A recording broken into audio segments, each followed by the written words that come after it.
Alerte d'avril 2019. Bienvenue à l'écoute du magazine audio Alerte numéro 4 d'avril 2019. Nous vous présentons l'actualité du mois en matière fiscale, juridique et sociale.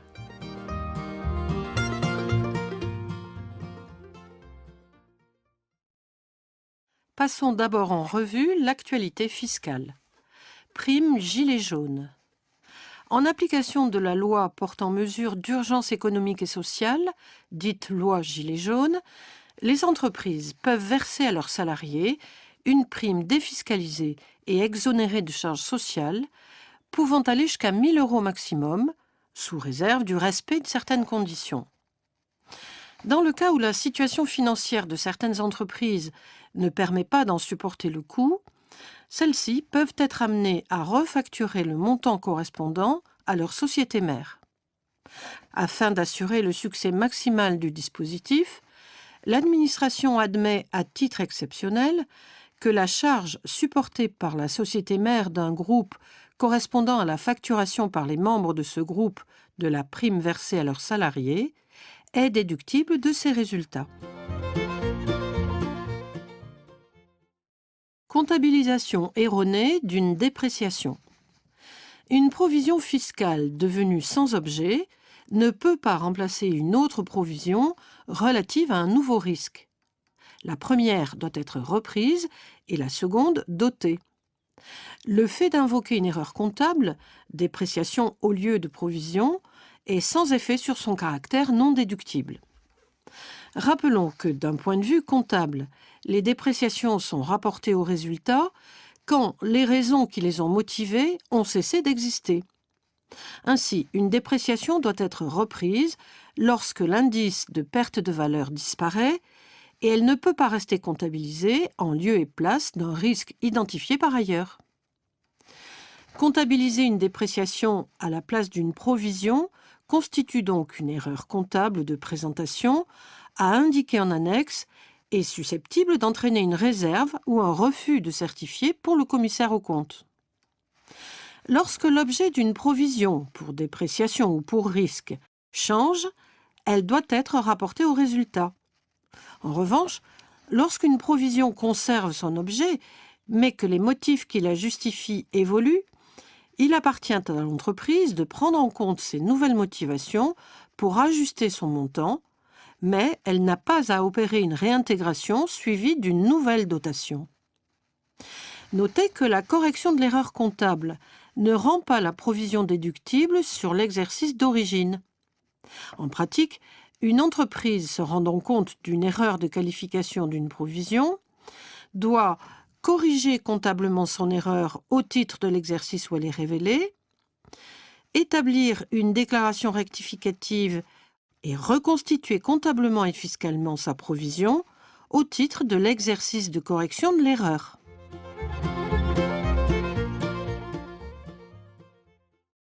BIC, crédit d'impôt recherche et sous-traitant agréé. La Cour administrative d'appel de Versailles estime, et c'est à retenir, qu'un sous-traitant agréé peut bénéficier du crédit d'impôt recherche dans les circonstances suivantes. Les prestations qu'il était chargé de réaliser en sous-traitance ne portaient pas contractuellement sur la réalisation d'opérations de recherche. Les dépenses de recherche qu'il avait lui-même exposées à cette occasion pour son propre compte étaient nettement individualisées des prestations faisant l'objet du contrat de sous-traitance. Il assumait la charge financière de ces opérations sans la répercuter intégralement au donneur d'ordre et conserver la propriété et donc l'usage des résultats pour sa propre activité. Autrement dit, un sous-traitant agréé peut bénéficier du CIR pour des opérations non demandées par le donneur d'ordre.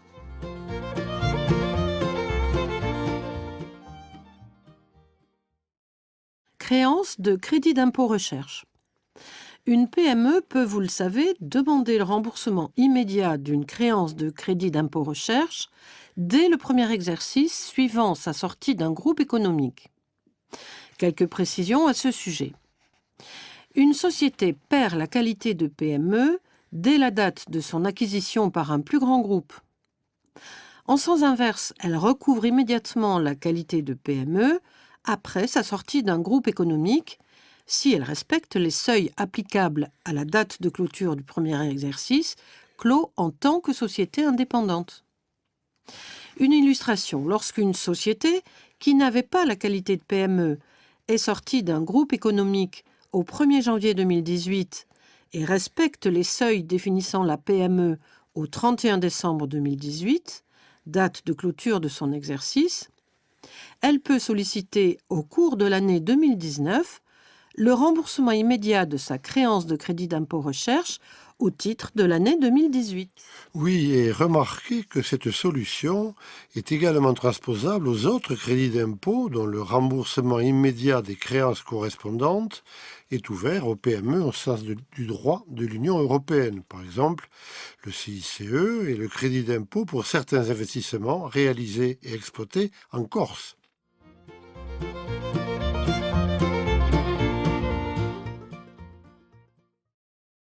Exonération des produits de la location meublée d'une partie de l'habitation principale. Le CGI dispose que sont exonérées de l'impôt sur le revenu les personnes qui louent ou sous-louent une partie de leur habitation principale lorsque les pièces louées constituent pour le locataire ou le sous-locataire en meublé sa résidence principale ou sa résidence temporaire, dès lors qu'il justifie d'un contrat de travail et que le prix de location est fixé dans des limites raisonnables. Pour apprécier si le prix de location est raisonnable, l'administration publie à titre indicatif 2 plafonds annuels par mètre carré de surface habitable selon les régions, réévalués chaque année, en deçà desquels le loyer est toujours regardé comme raisonnable par l'administration fiscale. Au titre de l'année 2019, ces plafonds s'élèvent à 187 € pour les locations ou sous-locations réalisées en Île-de-France et 138 € pour les locations ou sous-locations réalisées dans les autres régions.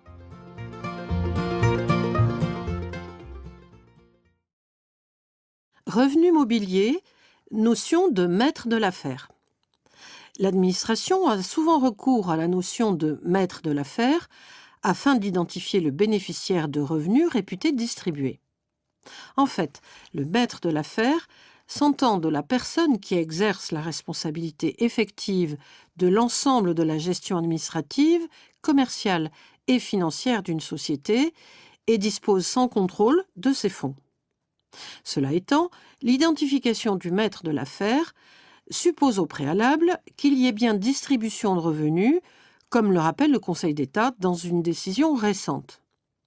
Ainsi, lorsque l'administration, dans le cadre d'une proposition de rectification, impute à des établissements stables situés en France des bénéfices réalisés par des sociétés luxembourgeoises, ni le redressement ni l'identification du maître de l'affaire ne sont de nature à révéler l'existence d'une telle distribution.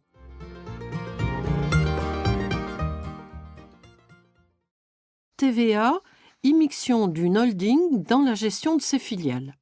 Le Conseil d'État a jugé qu'est intégralement déductible la TVA ayant grevé les frais exposés par la holding pour l'acquisition des titres de participation de sa filiale, au profit de laquelle elle exerce une activité de location d'immeubles soumise à la TVA. En revanche, à défaut d'immixtion de la holding dans la gestion d'une autre filiale, la TVA correspondant aux frais engagés dans le cadre du projet d'acquisition de celle-ci ne peut être déduite, même si, comme le soutenait la holding, il existe une complémentarité entre l'activité du groupe et celle de la filiale. Le Conseil d'État considère en effet que l'activité de la holding ne se confond pas avec les activités du groupe.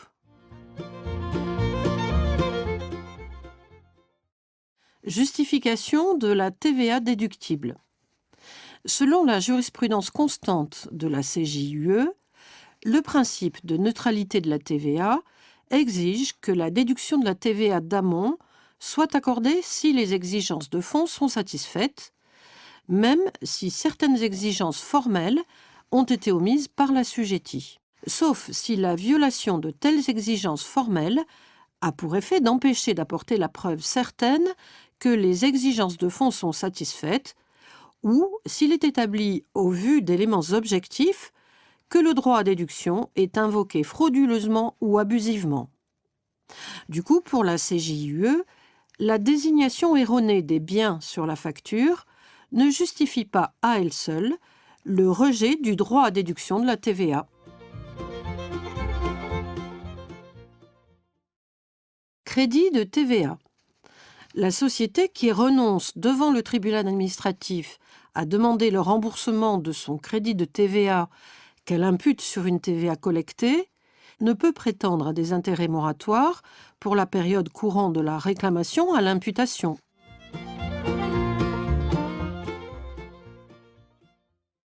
Donation déguisée. Parmi les circonstances permettant de caractériser une donation déguisée figure la stipulation d'un prix dérisoire. Ainsi, l'évaluation des titres pour une valeur symbolique, sans aucun rapport avec la valeur réelle du bien, qui correspond en fait à une vente à vil prix, établit le caractère gratuit des conventions et l'absence de contrepartie à l'acte. Il y a donc constitution d'un abus de droit après que l'administration fiscale ait rapporté la preuve de la fictivité des ventes déclarées et de la dissimulation sous la qualification juridique erronée d'opérations de cession qui correspondent en réalité à des donations de parts sociales.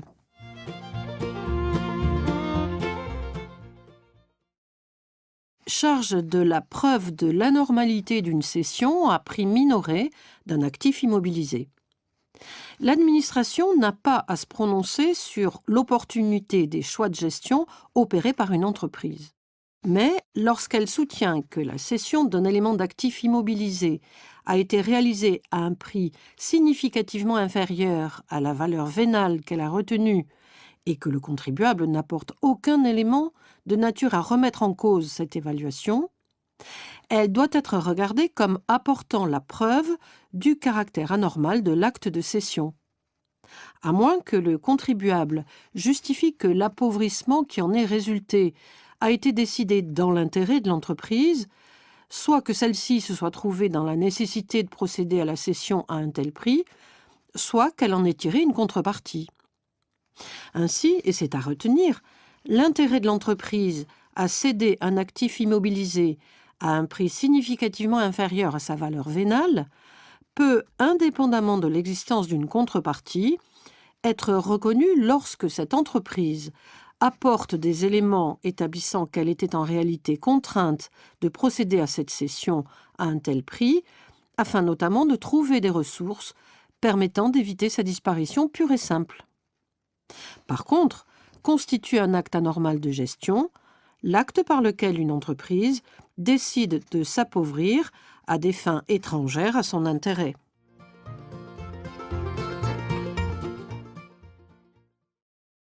Contrôle fiscal d'une filiale intégrée. L'administration doit adresser à la société mère un document l'informant du montant global par impôt des droits, des pénalités et des intérêts de retard dont elle est redevable et qui résulte d'une procédure de rectification suivie à l'égard d'un ou plusieurs membres de son groupe. Ce document doit être transmis à la société mère préalablement à la mise en recouvrement des rappels correspondants. L'avis de mise en recouvrement, qui peut alors être émis sans délai, doit faire référence à ce document. Le Conseil d'État a apporté récemment plusieurs précisions sur le contenu de l'information. Il a ainsi précisé que la société mère doit être informée par une référence aux procédures de rectification menées avec les sociétés membres et un tableau chiffré récapitulant les conséquences sur le résultat d'ensemble avec le montant et les modalités de détermination des pénalités appliquées. Cette information doit être effectuée avant l'envoi de l'avis de mise en recouvrement. Notez que l'exposé de la nature, des motifs et des conséquences de chacun des rehaussements concernés n'est cependant pas obligatoire. Mais retenez aussi que le défaut d'information de la société mère entraîne la décharge des impositions, notamment lorsque cette dernière est seulement renseignée sur des modifications apportées aux résultats déclarés par la société membre.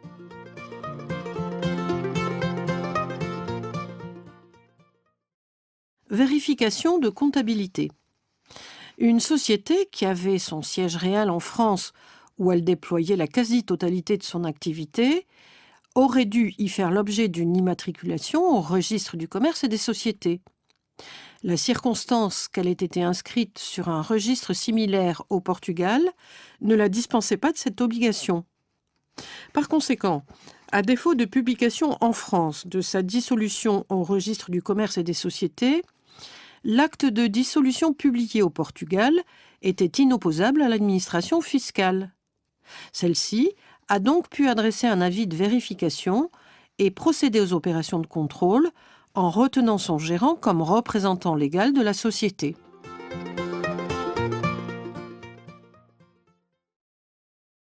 Guichet de régularisation pour les entreprises. Un nouveau service a été créé pour permettre aux entreprises et à leurs dirigeants de régulariser spontanément leur situation fiscale en contrepartie d'une atténuation des pénalités fiscales. Baptisé Service de mise en conformité des entreprises, SMEC, ce service dépend de la direction des grandes entreprises, mais il est ouvert à toutes les entreprises, quelle que soit leur taille. Les conditions et modalités pratiques de la mise en conformité sont définies par une circulaire datée du 28 janvier 2019, mise en ligne à la mi-mars sur le site impôts.gouv.fr. Nous pouvons vous la faire parvenir par mail si vous le souhaitez.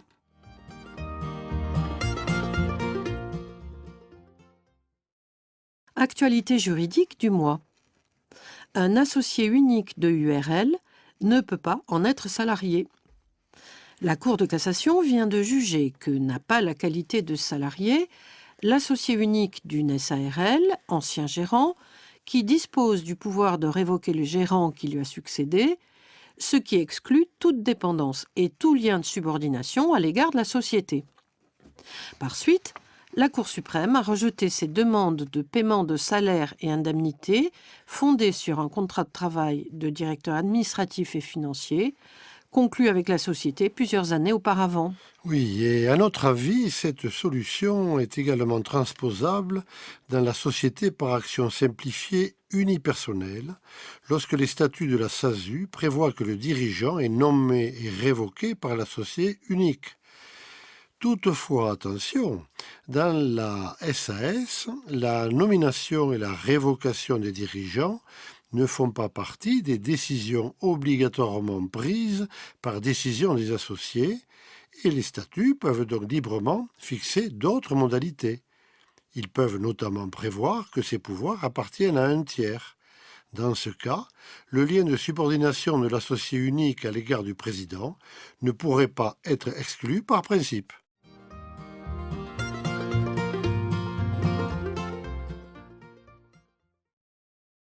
Infraction avec un véhicule de société.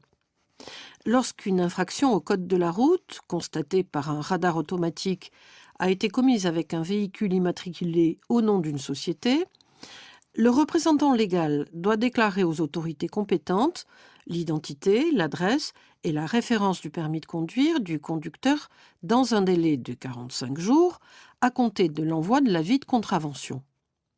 Le fait de contrevenir à cette obligation est puni d'une amende. Attention, pour la Cour de cassation, le représentant légal est tenu à cette déclaration, y compris lorsqu'il est lui-même l'auteur de l'infraction routière. À noter qu'une circulaire récente du ministère de la Justice a confirmé qu'un dirigeant de société qui a commis l'infraction routière doit, à réception de l'avis de contravention, se désigner comme conducteur dans les 45 jours. Soulignons enfin que le paiement par l'employeur des amendes réprimant une contravention au code de la route constitue une rémunération versée aux contrevenants et donc soumise aux cotisations de sécurité sociale. Désignation d'un mandataire pour convoquer une assemblée. Lorsque l'associé majoritaire d'une SARL demande la désignation d'un mandataire pour qu'il convoque une assemblée aux fins de révoquer le gérant, le juge doit satisfaire à la demande sans rechercher si elle est conforme à l'intérêt social.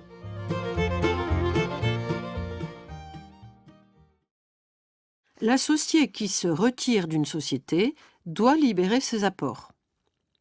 Deux associés constituent une société civile immobilière en prévoyant de libérer ultérieurement leurs apports en numéraire. Par la suite, le gérant associé de la SCI demande à son co-associé de libérer une partie de son apport. Le co-associé sollicite alors son retrait et l'annulation de ses parts à la SCI qui accepte, puis lui réclame le paiement du montant du solde des apports non libérés, déduction faite de la valeur attribuée aux parts sociales à la suite du retrait. Pour rejeter cette demande, une cour d'appel retient que la SCI n'était plus fondée à solliciter la libération de l'apport dès lors qu'elle avait accepté le retrait de l'associé. Décision censurée par la Cour de cassation.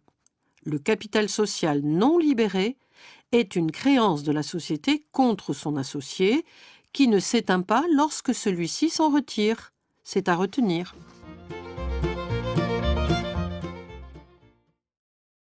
Donation de titres d'une société.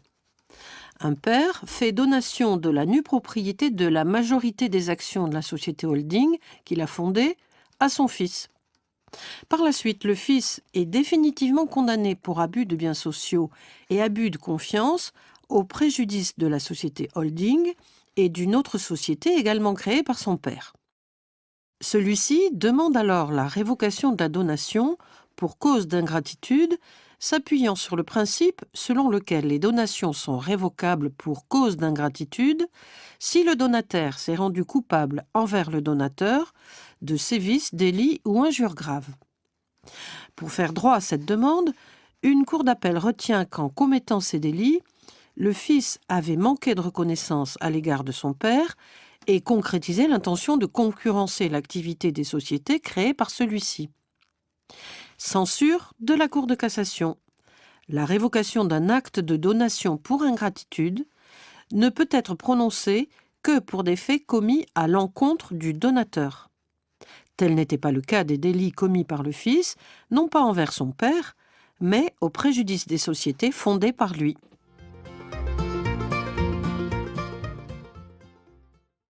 Extrait cabis numérique bientôt délivré gratuitement. Les greffiers des tribunaux de commerce se sont engagés auprès du ministre de l'Économie à offrir à tous les dirigeants sociaux un accès en ligne gratuit et illimité à leur cabis numérique. À cet effet, un espace en ligne sécurisé sera développé par le GIE Infogreffe en vue d'une ouverture courant 2019. À suivre.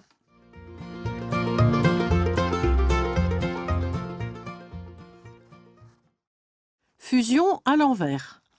En cas d'absorption d'une société mère par sa filiale, la réduction du capital de celle-ci, consécutive à l'annulation de ses propres actions qui lui ont été transmises par l'effet de la fusion, n'a pas à être précédée d'un rapport du commissaire aux comptes.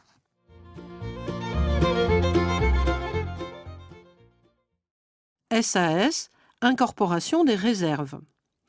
Les statuts de SAS peuvent fixer comment sont adoptées les décisions de capitalisation des réserves.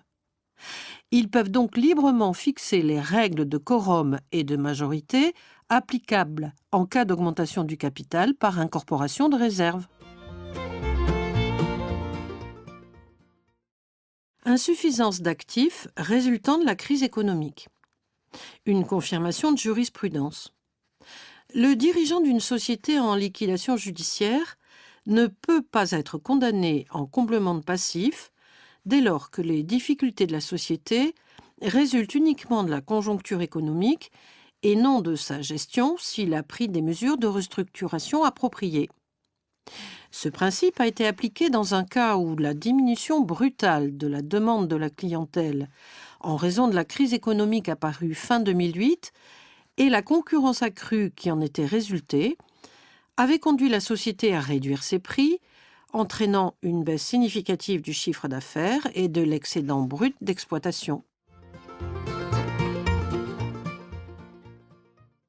Conversion d'un redressement en liquidation judiciaire.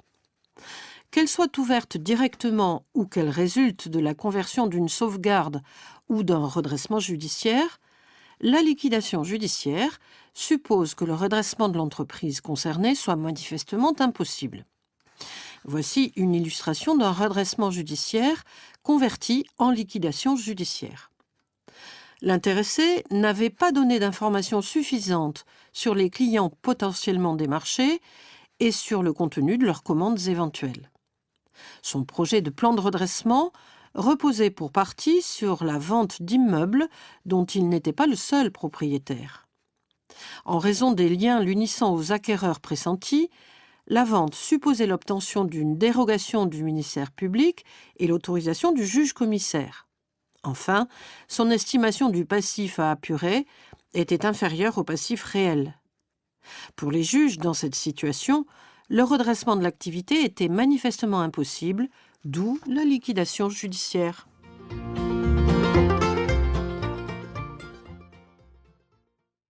Rupture sans indemnité du contrat d'agence commerciale. Mettant le droit français en conformité avec le droit européen et opérant un revirement de jurisprudence, la Cour de cassation juge désormais que l'agent commercial a droit à une indemnité compensatrice en cas de rupture du contrat par le mandant, même lorsque cette rupture a lieu pendant la période d'essai. Oui, du coup, en pratique, l'édiction d'une période d'essai dans les contrats d'agence commerciale est donc désormais de très peu d'intérêt.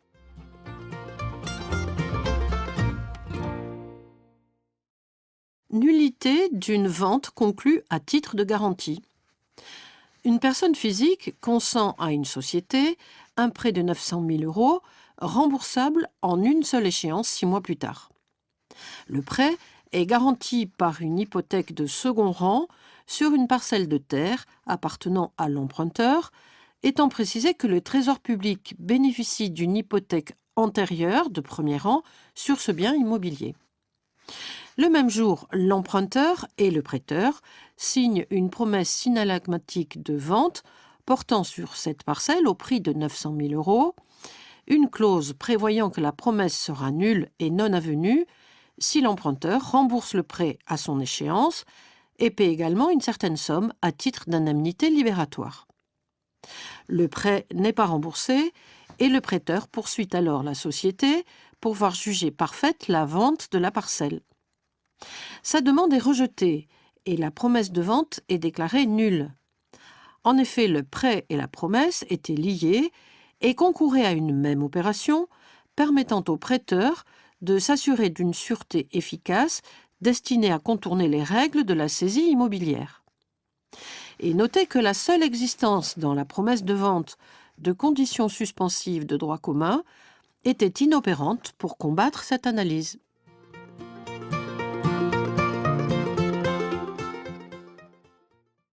Résiliation du bail commercial.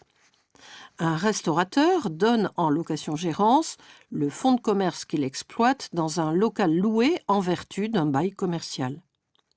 Mais tout de suite, le propriétaire de ce local lui délivre un commandement d'exercer personnellement son activité dans les lieux loués, conformément au contrat de bail, le commandement visant la clause résolutoire. Dans le mois après la délivrance de ce commandement, le locataire résilie le contrat de location-gérance et il crée, avec le locataire gérant, une société en participation ayant pour objet l'exploitation provisoire et en commun du fonds de commerce. Le propriétaire agit alors en constatation de la clause résolutoire et subsidiairement en prononcé de la résolution du bail. Et ces demandes sont rejetées. Un locataire commercial peut créer une société en participation afin d'exploiter son fonds de commerce avec un tiers, sans enfreindre le commandement qui lui a été délivré d'exercer son activité personnellement dans les lieux loués. En effet, en l'absence de personnalité morale, la société en participation, créée avec un tiers, n'a d'existence juridique que dans les rapports entre associés.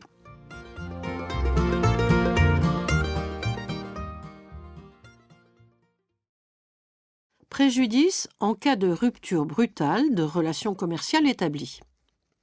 En cas de rupture brutale de relations commerciales établies, la victime doit être indemnisée à hauteur de la différence entre le chiffre d'affaires hors taxe qu'elle aurait perçu durant le préavis non exécuté et les coûts hors taxes non supportés durant cette période. Un exemple.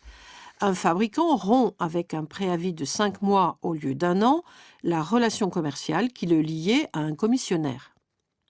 Dans cette situation, la rupture de la relation commerciale a entraîné, pendant la période de préavis non exécuté, une perte de commission égale à la somme totale de 120 000 euros.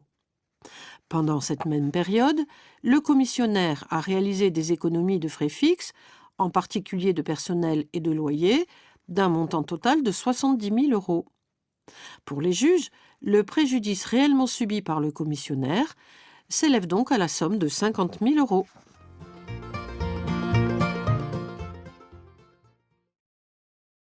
Voici l'actualité sociale du mois.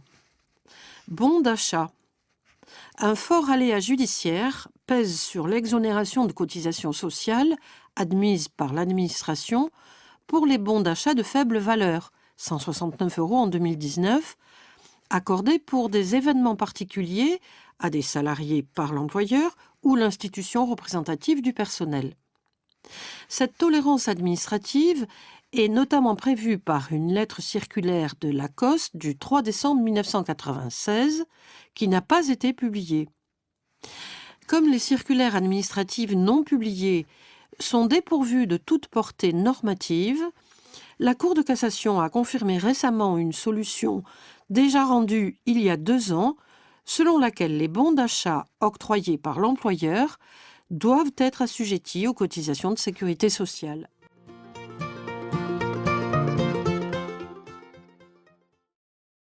Convention de forfait en jour, un arrêt à retenir. Il incombe toujours à l'employeur de rapporter la preuve qu'il a respecté les stipulations de l'accord collectif destiné à assurer la protection de la santé et de la sécurité des salariés soumis au régime du forfait en jour. Dès lors qu'il n'est pas établi par l'employeur, dans le cadre de l'exécution de la convention de forfait en jour, que le salarié a été soumis à un moment quelconque à un contrôle de sa charge de travail et de l'amplitude de son temps de travail, la convention de forfait en jour est sans effet. Du coup, le salarié est en droit de solliciter le règlement de ses heures supplémentaires.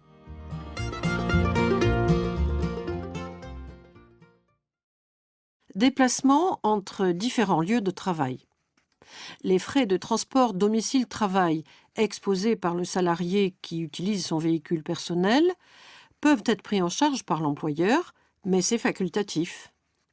Il en est de même pour les frais engagés par le salarié exerçant son activité sur plusieurs lieux de travail au sein d'une même entreprise qui n'assure pas le transport entre ces différents lieux et entre ces lieux et la résidence habituelle du salarié.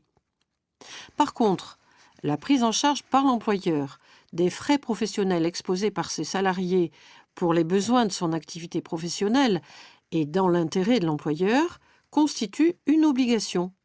En effet, ils ne peuvent pas être assimilés à des trajets habituels domicile-travail et ils doivent être indemnisés.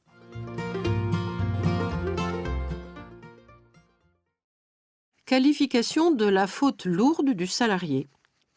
Un arrêt très récent témoigne de la fermeté de la Cour de cassation quant à la caractérisation de l'intention de nuire du salarié à l'entreprise ou l'employeur par les juges du fond, lorsque ceux-ci valident la qualification de faute lourde retenue par l'employeur à l'appui du licenciement. Pour la Cour de cassation, ne caractérise pas en elle-même l'intention de nuire constitutive de la faute lourde du salarié, la commission par celui-ci de plusieurs actes préjudiciables à l'entreprise, en l'espèce la falsification de documents à la demande du gérant en vue de leur production à l'administration du travail, suivi de la menace de révéler ces faux.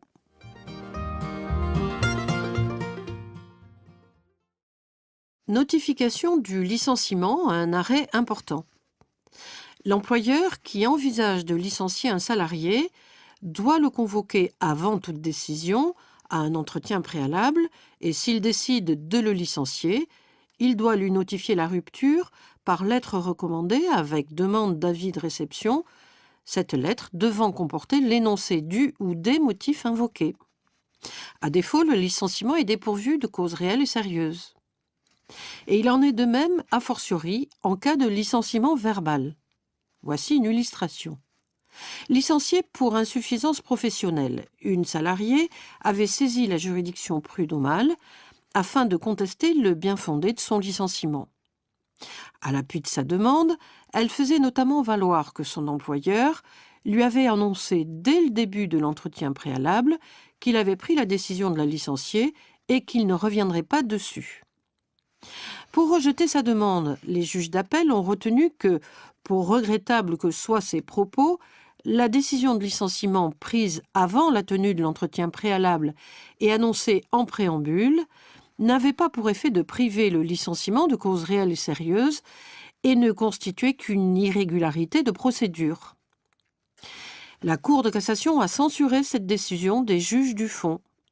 Pour elle, dès lors que les juges d'appel avaient constaté que l'employeur avait, avant l'entretien préalable, manifesté la volonté de rompre le contrat de travail, ils auraient dû en déduire l'existence d'un licenciement verbal dépourvu de cause réelle et sérieuse, en l'absence d'énonciation des motifs du licenciement.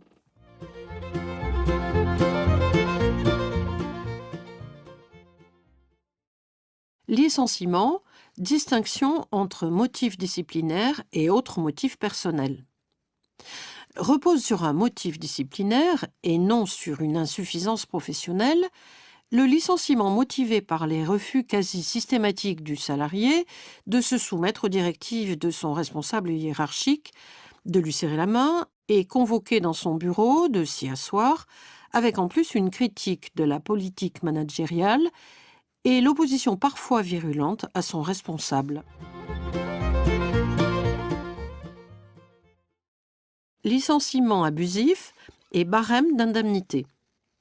Saisi d'une affaire de licenciement pour insuffisance professionnelle, le Conseil de prud'homme de Paris a jugé celui-ci dépourvu de cause réelle et sérieuse, le salarié produisant des entretiens professionnels élogieux et diverses attestations démontrant de bonnes relations avec les collègues, certains faits allégués dans la lettre de licenciement étant prescrits. Le Conseil a ordonné le versement à l'intéressé d'une indemnité sans faire aucunement référence au barème d'indemnité pour licenciement sans cause réelle et sérieuse. Vous remarquerez que cette décision du Conseil de prud'homme de Paris s'ajoute à la liste qui ne cesse de s'allonger de celles ayant conclu à l'inconventionnalité du barème. Les regards sont donc désormais tournés vers les cours d'appel et le premier arrêt pourrait intervenir d'ici à l'été. À suivre.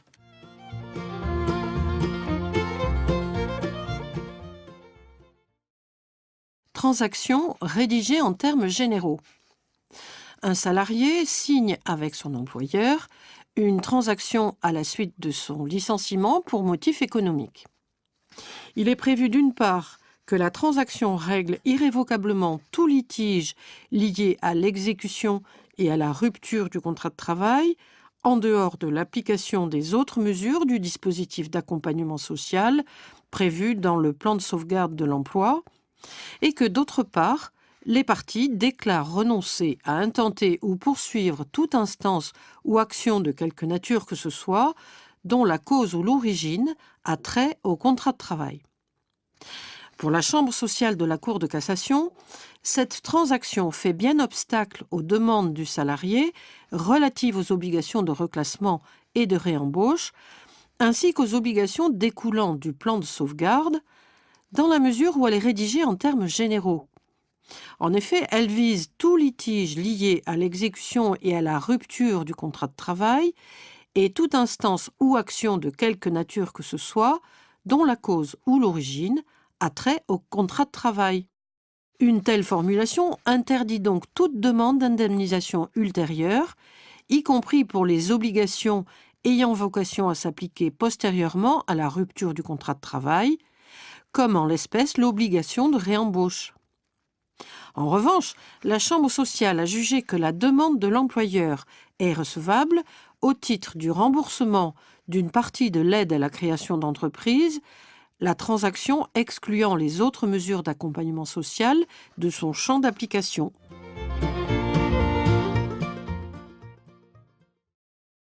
Signature du reçu pour solde de tout compte. Un salarié licencié pour faute grave réclame le paiement de primes d'objectifs et un rappel de salaire. Pour s'opposer à ces demandes, l'employeur invoque le reçu pour solde de tout compte qu'il a établi et qui a été signé par le salarié. Le reçu est en effet libératoire pour les sommes qui y sont mentionnées, en l'absence de dénonciation dans les 6 mois suivant sa signature. Pour la Cour de cassation, pour faire courir le délai de 6 mois à l'expiration duquel le salarié ne peut plus dénoncer le reçu pour solde de tout compte, ce dernier doit comporter la date de sa signature, peu important que celle-ci ne soit pas écrite de la main du salarié dès l'instant qu'elle est certaine. Donc, en pratique, la date mentionnée en tête du document suffit à faire courir le délai de 6 mois, peu important que celle-ci ne soit pas écrite de la main du salarié.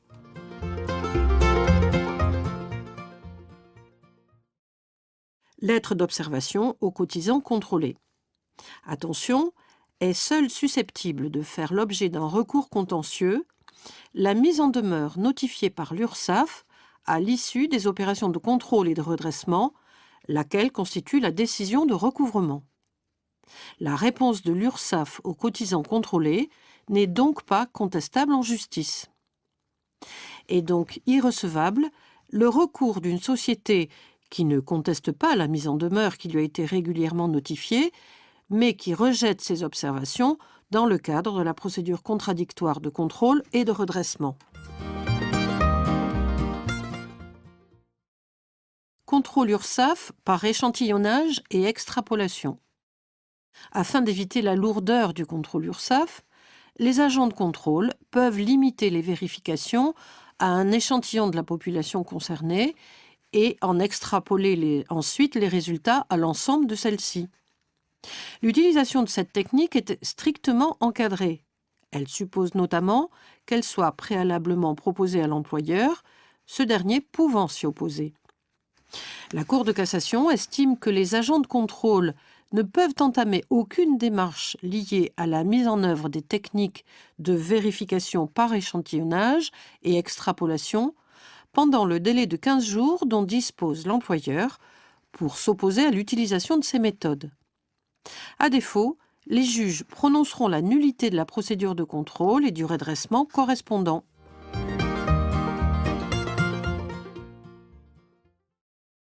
Loi de réforme pour la justice.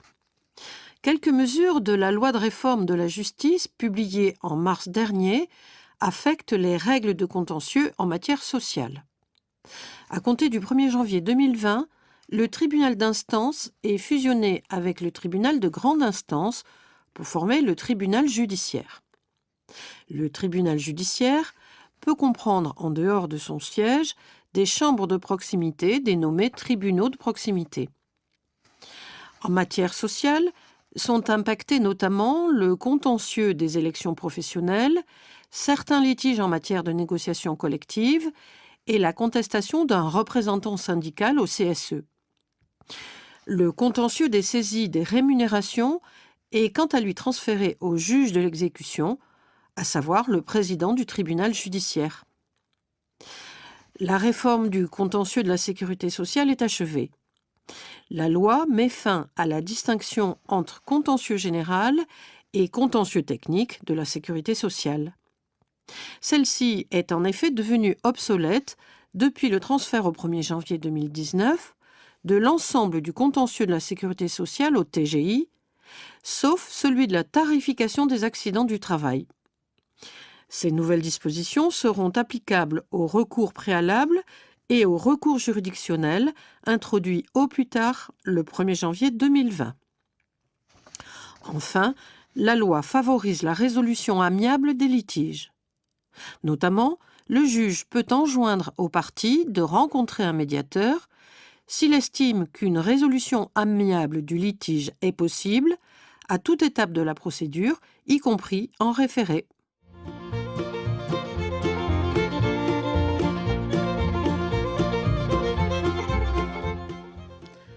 Au terme de ce magazine, nous vous remercions de votre attention et vous donnons rendez-vous en mai prochain. À bientôt!